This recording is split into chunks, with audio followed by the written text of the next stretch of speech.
should be topic number one tonight is going to be how Europe stole Africa.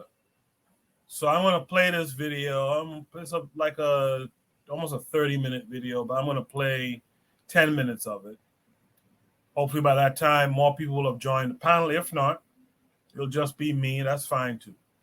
We're going to look at how Europe stole Africa. You guys, let's watch, and then we'll discuss it on the other side.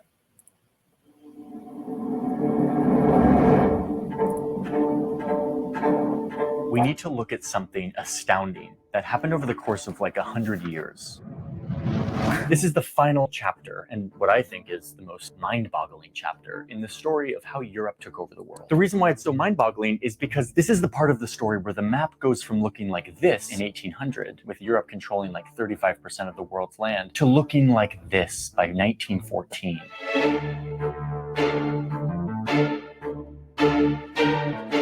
With 84% of the earth being controlled by the people or the descendants of the people from this once isolated continent, Europe. 84%.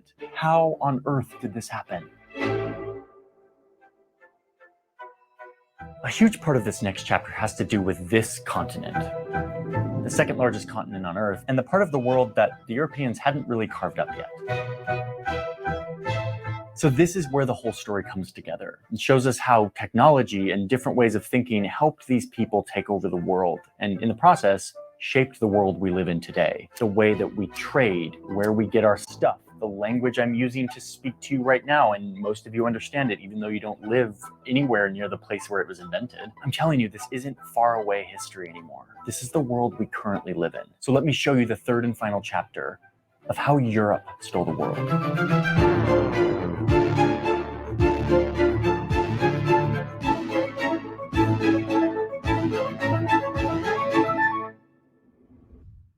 Another video, another set of beautiful printed maps. And I'm telling you, this is the chapter where the maps get really good. Cartography really took off. Okay, let's get up to speed on where we're at. Remember, it all started with Spain and Portugal. They ramped up this colonialism thing back around 1500. And this led them to divide the world between them until other European countries got in on it too.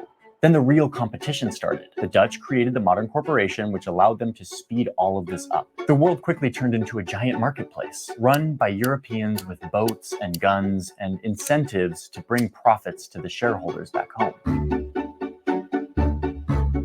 This is all a huge part of the story, but I'm telling you, when it comes to scale, imperialism is just getting started. And that's because Europeans are about to level up. We're going to call this Imperialism 2.0, a new way of taking over the world, fueled mostly by technology and a rare cooperation between all of these empires.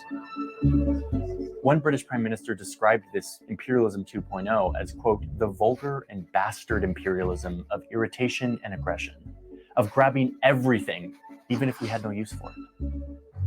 But let me tell you, if you're like me and you kind of have a low-key implicit belief that European domination was inevitable and that this was going to happen no matter what, I'm here to tell you that it almost didn't happen. That's because by the end of the 1700s, revolution was in the air.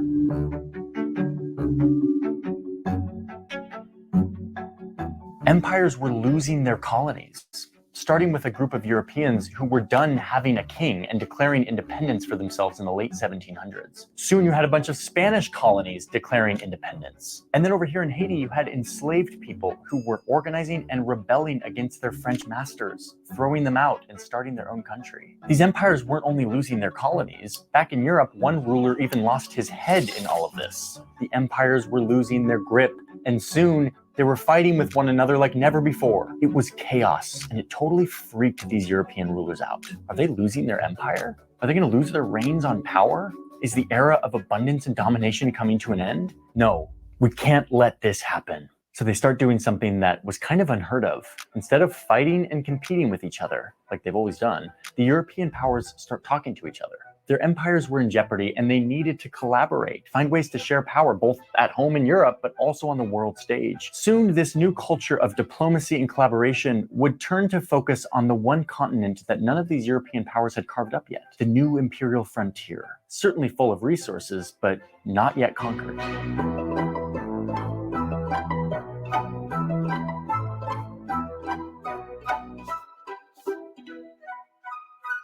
I mean, the maps tell the story here. The maps were like a record of what Europeans knew and didn't know about the world. I mean, this one British map from 1800s says it all. Look at this thing. Europeans were definitely familiar with Africa, especially here in the coast, where for hundreds of years they had trading posts and, of course, the Atlantic slave trade. But look how they map the interior of the continent. It literally just gives up and is like inland parts, almost entirely unknown, which is pretty rare for this time period. At this point, the Europeans had really mapped a lot of the world, but this place was off limits. It was the stuff of legend, of myths.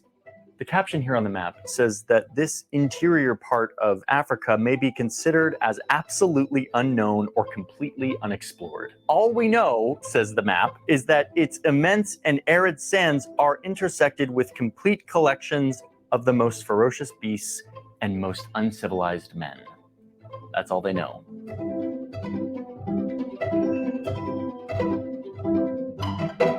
There was a very good reason for this. The fact is that soldiers and explorers from Europe who went into this area, a lot of them didn't come home. Up to 40% died from diseases like the mosquito-borne illness malaria. So much so that this part of the map became known as the white man's grave, totally off limits. But that soon changed.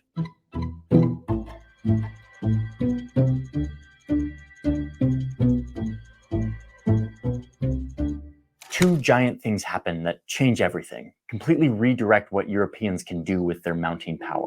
First, these two French guys are able to take the bark of this tree, which had been used for a very long time for a variety of purposes, and isolate a vital chemical called quinine. It combats malaria, the major killer of Europeans in Africa. They now have a white man's shield to protect them from the white man's grave. The door is slowly creaking open. Second, this guy happens. King Leopold II. He's the king of this new country called Belgium, and it existed for like 40 years. It's kind of a minor place in Europe, nothing like these OG colonizers. So it's like 1875, and King Leopold wants to play with the big boys. He wants a colony. So he literally goes around and starts asking these major colonial powers for like some of their land. Like he goes to the OGs, Spain and Portugal, and he's like, hey guys, I know you're in decline. Can I have one of your colonies? And they're like, no. So then he goes to the British and he's like, hey guys, I know you have New Guinea. Maybe you don't have any plans for it. You could give it to me. And they're like, no, Leo, don't you realize how hard we worked to steal this land? We're not just going to give it to you as a handout. So King Leopold decides to take matters into his own hands. He turns to the map and decides this part of the map, the parts unknown, where none of the colonizers have arrived to yet, is a prime place for his colony. King Leopold sets his sight on the white man's grave. A quick reminder that this is kind of the fantasy of the Europeans who haven't explored this. In reality, at this point, Africa looks a lot more like this. But in the mind of King Leopold and other Europeans, it's a big blank canvas with unlimited possibilities. So Leopold sends explorers to like the dead center of this blank canvas. And they're armed not only with some of the latest and greatest weapons, but also with medicine that shields them from these killer tropical diseases. These Belgian explorers arrive and are able to make agreements with the locals, laying claim to this land. King Leopold now has his own little colony in the center of the white man's grave. And of course, they start mapping it. This is a map from a bunch of Belgian cartographers and explorers when they first arrive to this center part of Africa. Very little detail here at the beginning. This is 1880. They basically got this river, some of the offshoots, but they don't really know what's going on in here yet. This becomes the frame that Leopold uses to build his colony. Now, of course, this freaks the French out because they're like, hey, what's Belgium doing in Africa? Why are they exploring all this land? So they decide to send their own explorers to claim their own bit of land. After all, they've got the medicine. It's not nearly as dangerous, and the Belgians are doing it. Well, of course, now the British are waking up. They're sending people too. And even the new kid on the imperial block, Germany, is chipping in. And now suddenly, we've got a scramble on our hands. But wait, say the European powers, let's learn from our mistakes. Instead of the old days where we always had to fight over things, in this era of revolution and warfare, remember that we're trying to be better about talking to one another, coordinating. Remember? So it's 1884, and all these big Africa-hungry European empires get together in Berlin. I mean, there's this amazing painting of just them all sitting here looking at this big, beautiful map, which would be like an amazing activity to do until you realize what's actually happening here. You've got the Chancellor of Germany, you've got the OG colonizers of Portugal explaining this place to Belgium and France and Italy, and you've even got the new country, the United States, who showed up. Kind of new to all this imperial stuff, but quickly learning how power really works on the international stage. Basically, anyone in Europe who didn't have an empire yet got in now. Oh, and crucially, they didn't invite any African leaders. And to be clear, this painting isn't like exaggerated, like it's not a political cartoon. This is literally a bunch of European dudes in a room in Berlin in 1884, discussing and coordinating how they're going to carve up and take this continent. And they decided that there was going to be one big rule for this new scramble for Africa. No pretending. None of this only on the map fake imperialism thing that the Pope arranged for Spain and Portugal a few hundred years previous. You actually have to control the land if you're going to claim it. So they divide up the map on who gets what, they leave the conference, and they get to work. The French start moving in quickly from West Africa. The British begin taking over Sudan and expanding north from down here in South Africa to take over all of this land. The Germans really start establishing themselves here and over here. Italy starts occupying all this land up here in the north and east. And Leopold, well, he got his colony, 77 times the size of Belgium. Here it was as a blank canvas when they first started exploring in 1880. Here it is 14 years later. Little Belgium down here, giant Congo up here. The blueprint has filled out. The conquest is complete. With his new colony, King Leopold, of course, went on to do horrible things, exploiting, pillaging the resources from this place, and wreaking horrible havoc on the people. And it is horrific, and it is horrendous, and I made a whole other video that kind of goes into it more. I'll link. Yeah, I also did Carl Hezekiah and I did a book review of King Leopold's Ghost. You guys should check that out. I think that's one of the better episodes of the book club when we had it. It's a shame that and I'm kind of getting tired of saying things are a shame, but it's a shame that we don't have more participation, more people asking for it to come back. That it really is a shame. We gotta do better as Black folks. You know, I had this show on MLK Day. Let me just say this real quick. And one of the questions I had to ask out loud is, honestly, are we trying to get out of this situation? Because here's why I asked that question, right? And it coincides with a conversation I had with a good friend who said he's kind of tired.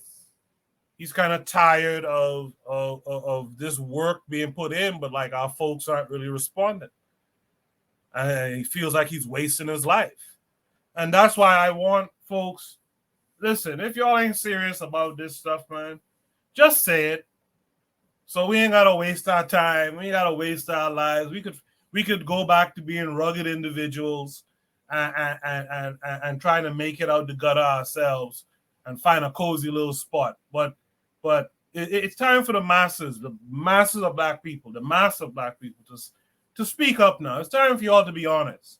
Do you want these things? Do you want to change the situation or not? You know, look at these white folks in this video. These guys weren't friends. But when it came time to carve up this continent, which I noticed they like to call Africa the second largest continent, which is funny to me if you understand continents and what Europe and Asia is, right? They weren't friends. They hopped across those divides and they got together. They got together and explained what they learned, right? As they pushed forward through the parts, the quote unquote unknown parts of Africa. They talked about what they found. They collaborated, right? Arthur's alluding to that in the chat. Check out his comments. You know, they got into what I would call pan-Europeanism. You know, and meanwhile we're here still questioning whether Pan-Africanism is worthy or not. Anyway, with that said, let me welcome my two panelists tonight. We got Bwana Hagaziki. Bwana, how are you this week? I'm good, Koku. Can you hear me? Yes, sir. I can hear you loud and clear. Yeah, I'm trying to learn something new tonight. I'm on my phone, so hopefully this will go clearer and you won't have the delays. But I'm good, right, brother. Good, good, good to see you. Good to see you. Let's welcome in our boy Jose, man. Jose has been a stranger of late. Jose, how are you this week?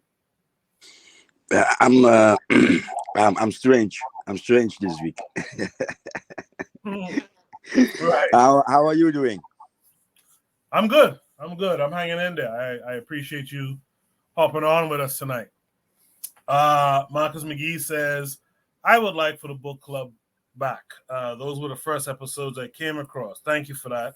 Afterwards says, people testify by their actions what is important to them. The people who are serious are doing the work. I Can Fire, who was with us last week on the panel, he says, respect to the host. Respect to you too.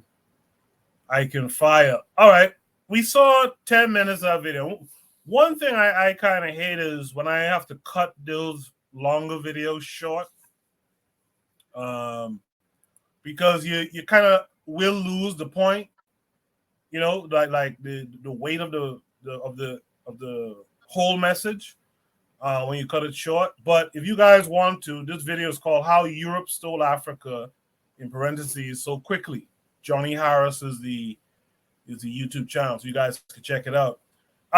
Jose, did you see the video?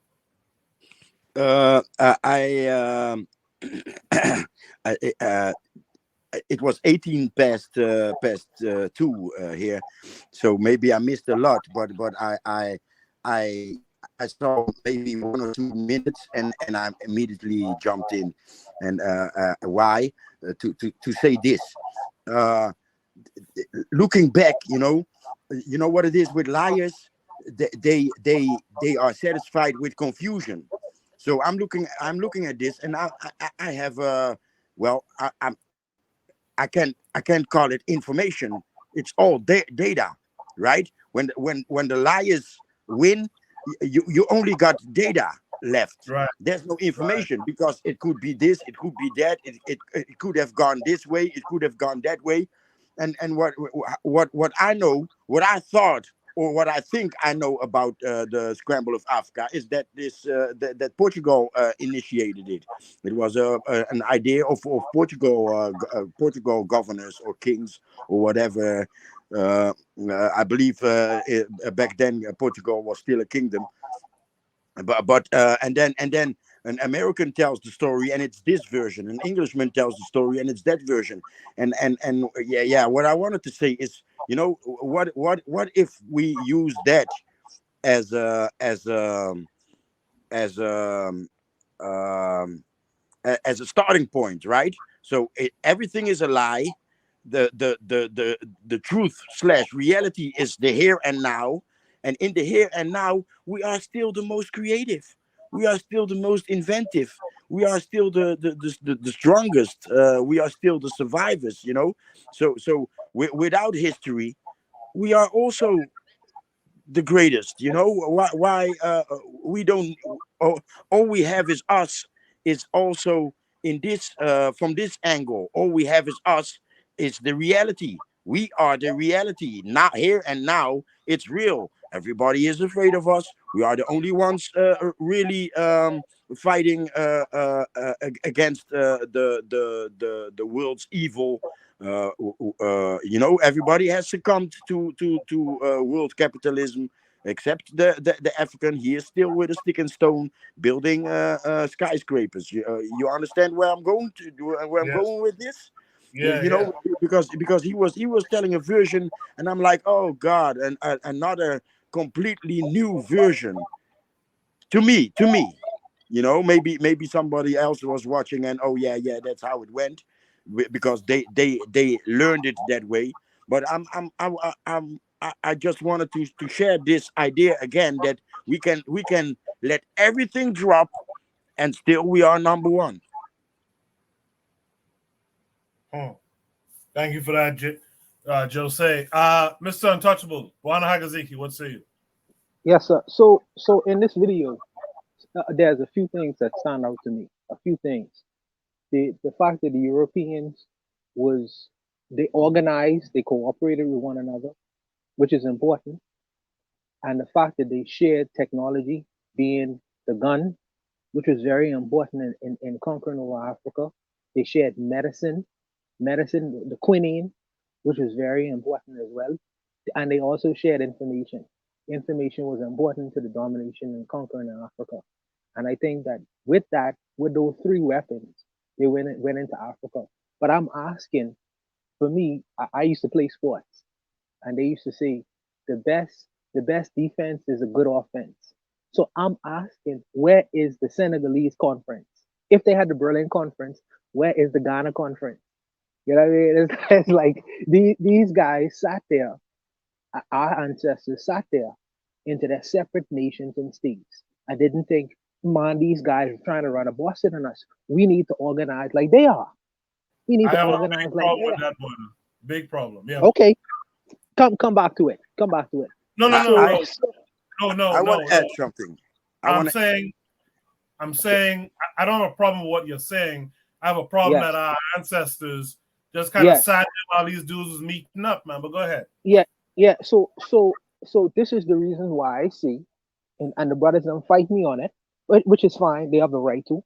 But I believe that our unity is just as powerful and even more powerful than theirs is. But if we sit in our collective little tribes and nations, etc., etc., etc., they're not doing. Even if I disagree with my brothers, even if I have an ideological disagreement with my brothers, I'm understanding that my external enemies, external forces, is the people who I should fight the most first. We as brothers, we could work on our differences later.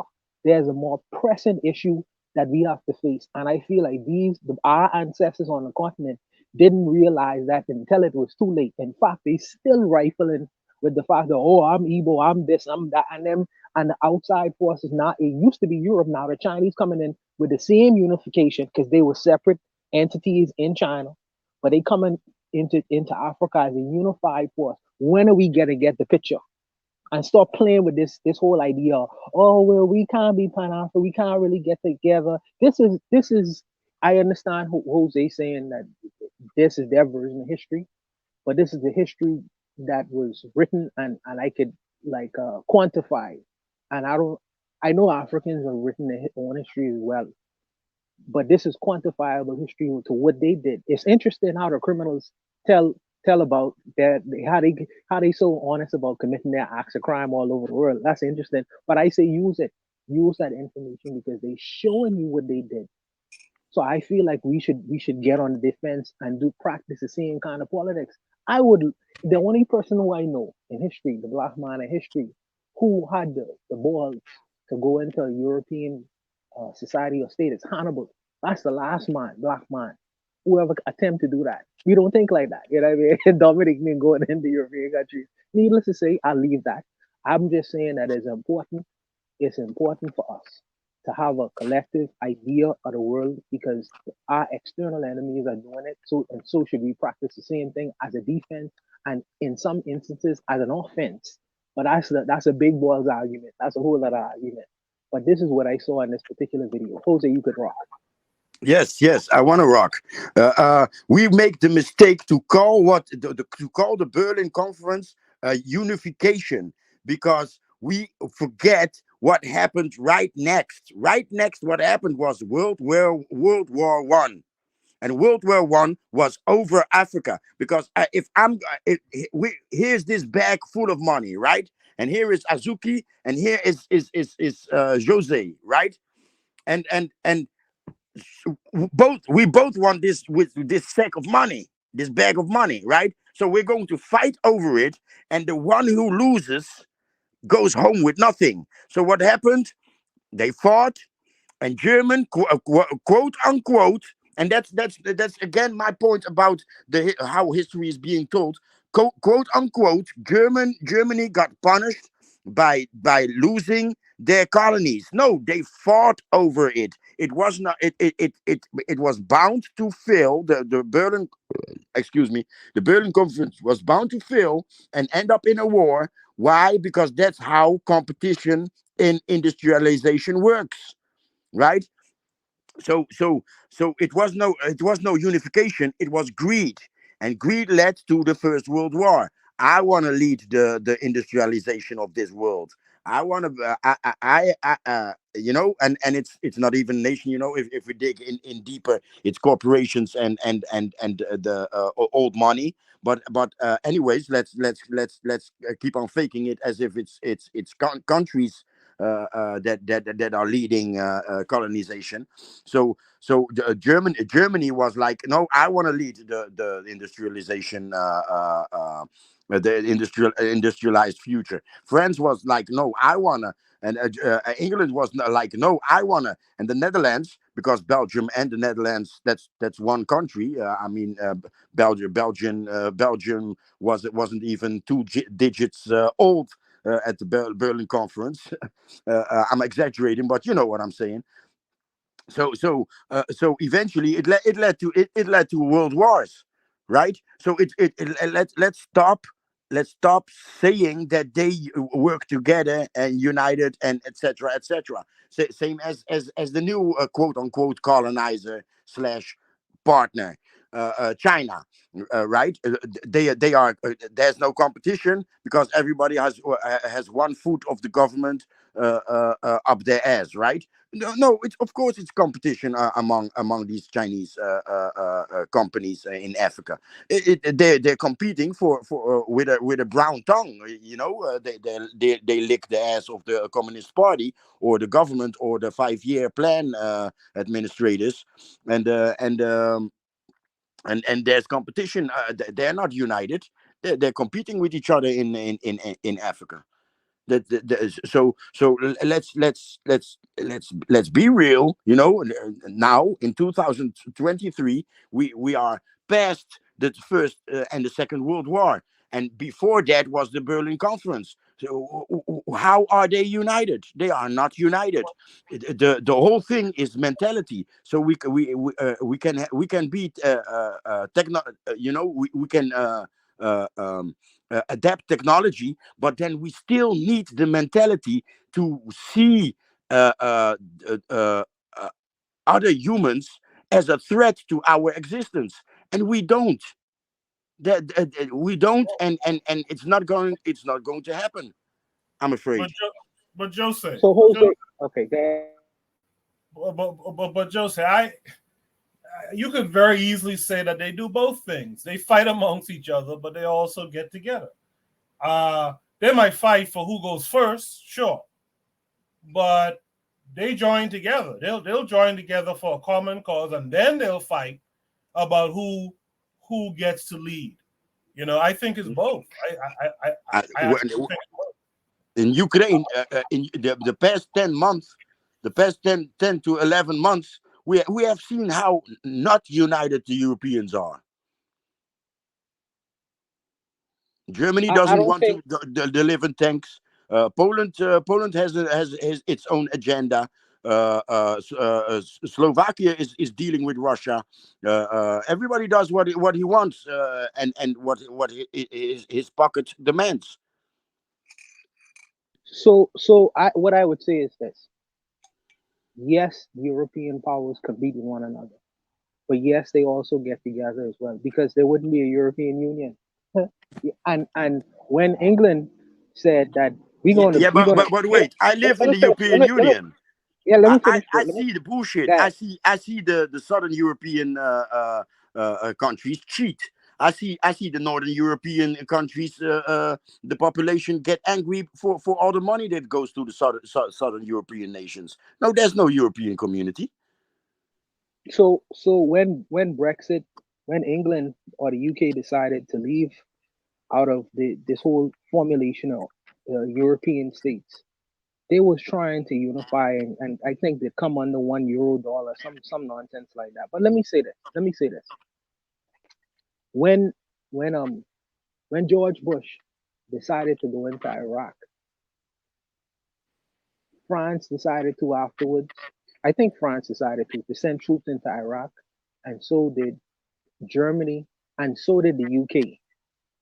When they decided to, when they was fighting Gaddafi, when it was fighting Gaddafi, France was with Gaddafi at one point, and then I think Sarkozy turned against him, and then you see what Hillary Clinton did. They do pile-ons. when it comes to other non-white countries in the world. They pile on Europeans. They work collectively all the time to run Boston. Now they fight among. So who's gonna keep the booty? Who's gonna keep the gold, the silver, the diamonds, and the oil? They fight about that. But as far as dominating and controlling the world, I think that they compete with one another. You know, because ultimately one group wants world domination like Hitler did. But I don't think that I think that when they doing the pile-ons into these non-European countries, they send troops, they send money, they send forces. Collectively, they do that. It's like a domino effect, one after the other. They did it in Iraq.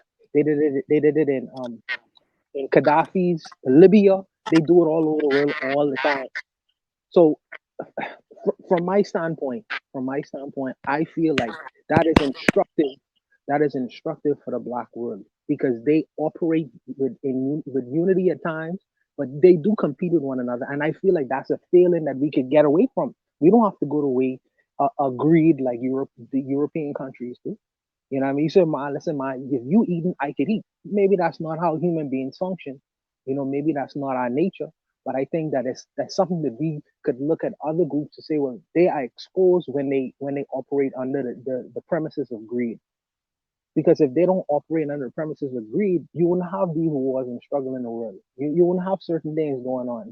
They could share the spoils of our natural, minerally rich resources and not even have to fight about it. And we'll have nothing to say about it because we could do nothing about it. We don't have the manpower, we don't have the technology, we don't have the military might to do anything about it. You know, but they just because of their greed, they decide to fight after they get all our resources, they fight amongst each other for it. You know, so I think that is a chink in their armor that we could avoid. But collectivity, I feel is what makes them strong, and it is going to continue to make them strong in the world. And I feel like we need to change our strategy and methods. I believe that, maybe my opinion, you know, I could be right or wrong, but I believe that I think it's instructive in what they do. I agree with we have to change, but what we have to change is our mentality. It's the mentality behind that gun, you know. It's the mentality behind that staff of that investment company or that multinational. It's the mentality, the fuck you mentality, and we don't have the fuck you mentality. We don't have the I eat and you die mentality. We don't have it. And that's the core. That's what we are lacking. So why does it work for the European? He has programmed everybody. He has turned every face to the same direction, and that's to have a blue jeans, to date, to have a nice car, to go on vacation two to three times a year. You know, the American dream. And that's what that's the mentality that he planted in everybody, and he may be the system, not even the white man, the system, the commercial, grow 15% every year, slave driver is that's how he programmed every nation. So this we the black man, the African, in the diaspora or at home, still have this abundance reflex. Oh, it's dry. It hasn't rained over here. We'll move over there. No problem. Shrug, and move over. You know. So there's we to cut a long story short, we lack the mentality, we lack the fear of extinction. That's an interesting statement. I have to think on that a little bit, but that's an interesting statement. I can think on that one. We lack the fear of extinction. That's an interesting statement. I got to think on that. Yeah, I often think it's the opposite. I think we fear extinction. I think that's why we don't act. You know, we fear we'll be wiped out, and sometimes I wonder personally, is it worth? Is this reality worth not being wiped out, man? You know, in the chat, Forecast agrees with Buana. Trigger Happy 262 has some interesting commentary. Trigger Happy 262, click the link and join the panel tonight, man. We only have a few of us tonight, so just come through and join the conversation. Let me drop the link again. Yes, Trigger Happy. Come on, man. It's a new year, brother. You know what I mean? You type chapters, bro. Come on and make a contribution, brother. You know, your voice is just as valid as anyone else's on the panel. So come on and click the link. We can't read your chapters. You know, come on and express yourself. For real. Let's go to Shoot the Breeze topic number 2.